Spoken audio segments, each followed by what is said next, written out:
MLC driver వీధి సుబ్రహ్మణ్యం కేసులో అనంతబాబుకు ఉచ్చు బిగిస్తుంది. ఈ కేసును నీరుగార్చారంటూ తమకు అన్యాయం జరిగిందని కోర్టును వీధి సుబ్రహ్మణ్యం తల్లిదండ్రులు ఆశ్రయించారు. దీంతో ఈ కేసును పునఃవిచారించేందుకు రాజమండ్రి ఎస్సీ/ఎస్టీ కోర్టు ఆదేశాలు జారీ చేసింది. తమ కొడుకును చంపినవాడు బయట దర్జాగా తిరుగుతున్నాడని ఆవేదన వ్యక్తం చేశారు. ఇక దీనిపై మరింత సమాచారం మా ప్రతినిధి నందిని లైవ్ ద్వారా అందిస్తారు. నందిని, చెప్పండి.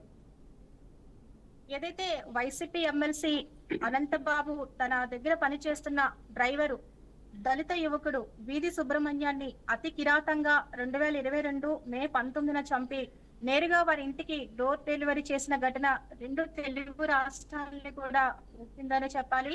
ఈ ఘటనకు సంబంధించి అనంతబాబును అరెస్ట్ చేశారు. మధ్యంతర బయలు ద్వారాగా ఆయన బయటకు వచ్చారు. యథావిధిగా ఆయన పనులను కొనసాగిస్తున్నారు.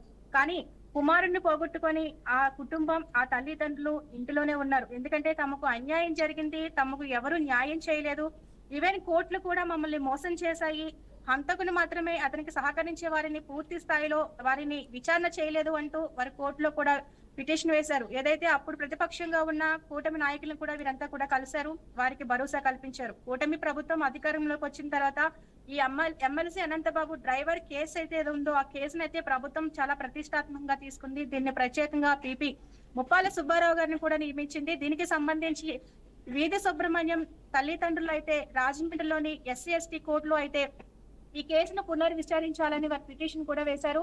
దానికి సంబంధించి అతను సవాల్గా తీసుకొని ఎమ్మెల్సీ అనంతబాబు ఏపీ కోర్టులో కూడా దీనికి సంబంధించి కోర్టులో కూడా ఏదైతే ఈ కోర్టు ఆయన కూడా పిటిషన్ వేయడంతో దానికైతే నిరాకరించింది స్టే ఇవ్వడానికి. దీన్ని అయితే పునర్విచారించాలని ఆదేశాలు ఇచ్చారు. ఇప్పుడు కుటుంబ సభ్యులు అసలు ఇన్నాళ్ళ నుంచి న్యాయం జరగలేదు, ఇప్పుడు న్యాయం జరుగుతుందా లేదా అన్నది సందిగ్ధంలో ఉన్నారు. వారితో మాట్లాడే ప్రయత్నం చేద్దాం. అమ్మ, చెప్పండి, అసలు సంవత్సరాలు పోరాటం చేశారు, న్యాయం కోసం తిరగని చోట అంటూ లేదు, అన్ని చోట్లకి వెళ్ళారు, అందరినీ కలిశారు, కోర్టును ఆశ్రయించారు, ఇప్పటి వరకు న్యాయం జరగలేదు. ఇప్పుడు ప్రభుత్వం వచ్చింది, ప్రభుత్వం దగ్గరికి వెళ్ళారు, అలాగే కోర్టులో కూడా పిటిషన్ వేశారు. ఇప్పుడు ఏంటి, కోర్టు మీద మీకు నమ్మకం కలిగిందా? మీకు న్యాయం జరుగుతుందని అనుకుంటున్నారా? కోర్టు మీద నమ్మకం కలిగింది. మాకు న్యాయం జరుగుతుందని చెప్పండి. మాకు న్యాయం జరుగుతుందని అనుకుంటున్నామండి. ఇప్పుడు మాకు భరోసా ఇచ్చారండి, దాని ప్రకారంగా మేము నిలబడి ఉన్నామండి. అప్పటి నుంచి కూడా మేము మాకు ఆశ అంటే ఇప్పుడు జరుగుతుందని మేము ఆశపడుతున్నామండి. అసలు ఆ రోజు 2022 మే 19 అసలు ఆ రోజు ఏం జరిగిందమ్మా? ఏం జరిగిందండి, 9 గంటలనే అదే నైట్ 9 గంటలకు బయటకు వెళ్ళాడండి కుర్రని. అక్కడ ఫోన్ చేశానండి, బాబు వచ్చారా, ఇలా టైం అయిపోయింది, గేట్లు వేసుకుంటాము, వచ్చాయంటే ఫోన్ చేద్దిగానని చెప్తేనండి వచ్చేస్తాను అమ్మ అన్నాడు. ఈ పక్కన ఎవరు ఉన్నారా అంటే పలానా మా ఫ్రెండ్ ఉన్నాడు కొండు అని అన్నాడండి. అయితే వచ్చేయండి మరి, ఎందుకంటే అలాగే అన్నాడండి. అలాగన్నాక నాకు కొంచెం తలపొడుకుండి నిద్ర వచ్చేసిందండి. రొంపని టాబ్లెట్ వేసుకుని పడుకుని పోయిన ఇంకా తెలివి లేదండి. వాళ్ళ నాన్న ఫోన్లో పెడితే మాట్లాడేవాడండి. పెద్దడు చెయ్యి 9 దాటేస్తుంది అంటే అలాగే 2 సార్లు చేశాడండి, ఎత్తలేదు. తర్వాత ఏమండి ఇంకో అనంతబాబు మా ఆయనకే ఫోన్ చేశాడండి, నాకు నిద్ర పెట్టేసింది కదా, ఇతనే మాట్లాడారండి. ఏంటి చెప్పండి, ఆ రోజు మీ ఇంటికి మీ అబ్బాయిని చంపి తీసుకొచ్చి వెళ్ళిపోయిన తర్వాత అతనితో పాటు కారులో ఒక మహిళ దిగిందని అంటున్నారు. మహిళ ఎవరు మీరు గుర్తించగలరా? ఆ మహిళ అనంతబాబు భార్య రోజండి. కారులో డెడ్ బాడీ నెట్టుకునండి బీచ్ లో చంపేసండి. కారులో డెడ్ బాడీ నెట్టుకుని ఆ సెకండ్ టవర్స్ అపార్ట్మెంట్ లో ఇంకో ఫ్లాట్ ఉందండి అనంతబాబుకి. ఆ ఫ్లాట్ లో ఆ రోడ్డు గేట్ ఎదురుగుండా కారు ఆఫ్ చేసండి. కారులో బాడీ ఉందండి. అనంతబాబు భార్య రోజు అండి, అనంతబాబు ఆయన భార్య రోజా ఇద్దరు కలిసి గేట్ తీసుకుని పైకి వెళ్ళారండి అపార్ట్మెంట్ ఫ్లాట్లోకి వెళ్ళండి. ఆ భార్యని రోజని అక్కడ వదిలేసండి. అనంతబాబు మళ్ళీ డ్రెస్ మార్చుకుని కిందకు వచ్చండి. 10 నిమిషాల్లో పోకుండా అవుతుందటండి. కిందకు వచ్చండి, మళ్ళీ కారు వేసుకొచ్చి నేరుగా మేము పనిచేసే అపార్ట్మెంట్ గారికి కారు వేసుకునండి. గేట్లు అతనే తీసుకుని లోపలికి వచ్చేసింది. ఇదిగో మీ అబ్బాయి సుబ్రహ్మణ్యం చనిపోయాడు అని కారిడోర్లో 4 తీసి చూపించున్నాడు.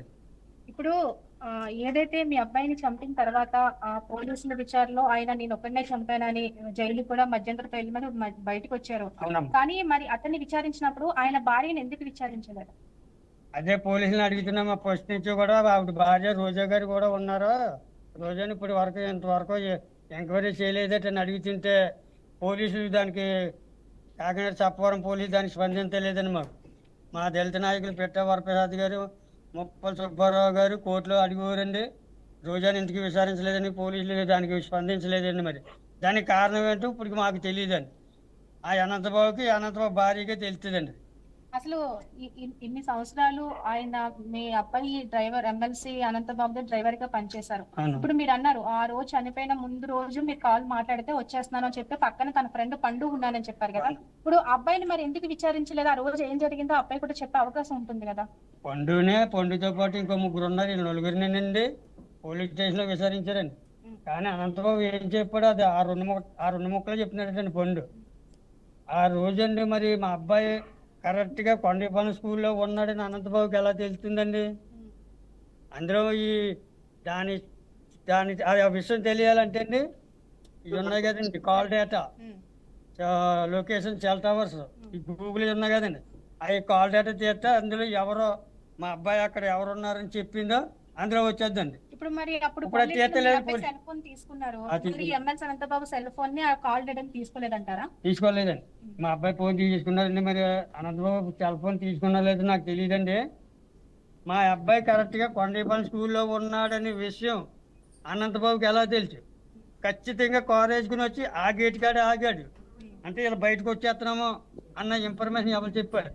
ఆ call data, cell towers location Google పెట్టి తీస్తే ఆ ఇన్ఫర్మేషన్ ఇచ్చింది ఎవరో తెలిసిపోద్దండి ఆ నలుగురిలో. ఇప్పుడు ఈ కేసులో మీరు ఏం డిమాండ్ చేస్తున్నారు?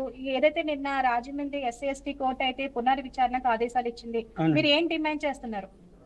మాకు న్యాయం జరగాలని డిమాండ్ చేస్తున్నామండి. అలాగే ముప్పల్ సుబ్బారావు గారు మా తరపున వాదిస్తున్నారండి కోర్టులోని. అలాగే పిట్టవరప్రసాద్ గారు ఎక్కడికన్నా తీసుకెళ్లాలన్నా ఏం చేయాలని ఆయన కారులో అద్దె కారు పెట్టి మళ్ళీ ఆయన సొంత డబ్బులు ఖర్చు పెట్టి తిప్పుతున్నాడండి. అన్నారు కదా. ఆ రోజు రాత్రి ఏం చేయడంటే అండి 10:30కి తీసుకెళ్ళాడండి మా అబ్బాయిని అనంతబాబు.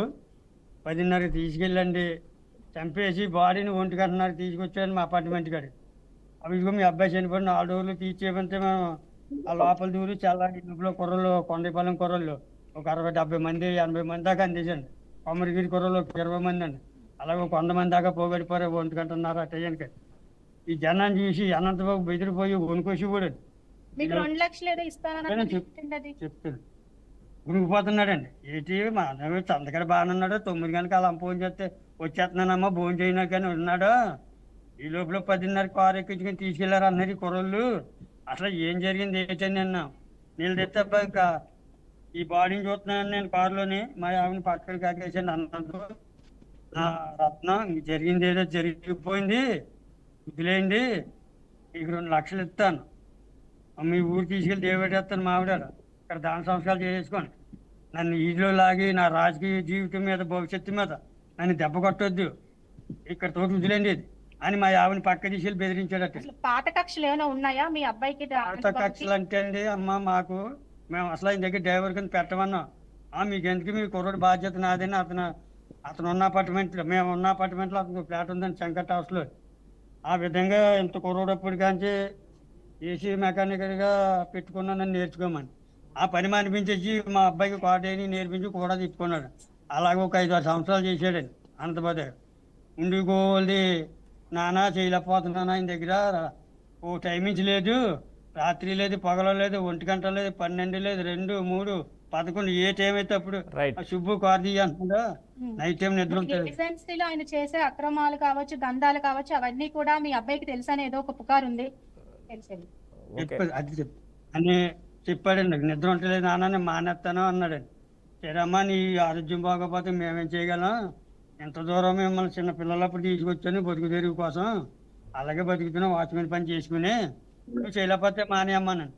అప్పటికి 3 నెలలు అయిందండి మానేసి అనంతబాబు డ్రైవర్కి అని. అప్పటికి ఆ అనంతబాబు గుట్లన్నీ మా అబ్బాయికి తెలిసింది, మా పెద్ద అబ్బాయి. ఏం చేద్దంటే అండి ఎక్కడికి వెళ్ళినా డ్రైవర్ కదా ఉంటాడు కూడానండి. ఆడు ఏ పని చేసినా ఎక్కడికన్నా మా అబ్బాయి తీసుకెళ్ళి ఆడి గుట్లన్నీ మా అబ్బాయికి తెలిసాను. ఆడ వ్యాపారం ఏంటండి గంజాయి, హెరాయిన్, గంధపు చెట్లు, రంగురాళ్ళు ఇవన్నీ మా అబ్బాయికి తెలిసాటండి. మా అబ్బాయి వైజాగ్ ఎక్కడికి వెళ్ళి డబ్బు సూట్ కేసులో తెమ్మంటే కారులో పెట్టి భద్రంగా తెచ్చి అప్పు చెప్పేవాడు. మేము శంకర్ టవర్లో ఇంకో ఫ్లాట్ ఉంది కదండి, అప్పుడప్పుడు వచ్చినప్పుడు నన్ను పైకి వెళ్ళి పోనండి. అనంతబాబు వచ్చారు కదా వెళ్ళే పలమత్తే సుబ్బు సత్యబాబు మీ అబ్బాయి చాలా నిజాయితీపరుడు, ఎక్కడికైనా వెళ్ళి డబ్బు తెమ్మంటే సూట్ కేసులు తెచ్చి. ఇప్పుడు ఫైనల్ గా అండి ఈ కేసుకి సంబంధించి ఇంకా చాలా మందిని విచారించాలి, ఇంకా చాలా మంది ఇందులో నిందితులు ఉన్నారని అంటున్నారు కదా, చాలా నిజాయితీ పడి ఒక్క రూపాయి కూడా ఫీల్ అవ్వకుండా కాకుండా తెచ్చి చెప్తాడు. చాలా నిజాయితీ పరుడు అని చెప్పేవాడు. రైట్ నందిని, మాకు థ్యాంక్ ఎంతో యూ. సంతోషం.